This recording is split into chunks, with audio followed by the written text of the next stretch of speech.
বাংলাতে নতুন সরকার আবারও রাইটার্স বিল্ডিং থেকে সরকার চালাতে উদ্যোগী। এখন চলো এই রাইটার্স বিল্ডিংয়ে লুকিয়ে থাকা কিছু ইতিহাস জেনে নেওয়া যাক। প্রায় ২৫০ বছরের পুরনো এই ভবনটি। এখন কথা হলো একে রাইটার্স বিল্ডিং কেন বলা হয়। সালটা ছিল ১৭৭০।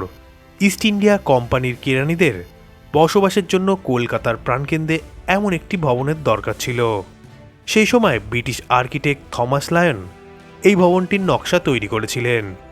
প্রায় ১৭ বিঘা জমির ওপর ১৯টি পৃথক অ্যাপার্টমেন্ট নিয়ে গড়ে ওঠে এই ভবনটি। সেই সময় এটি ছিল কলকাতার প্রথম তিনতলা বাড়ি।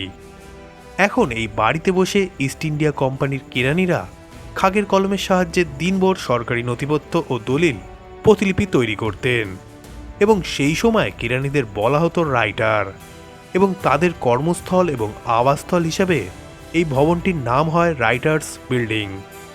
কিন্তু ১৮০০ খ্রিস্টাব্দের পর থেকে এটিকে সম্পূর্ণরূপে প্রশাসনিক ভবনে রূপান্তরিত করা হয়।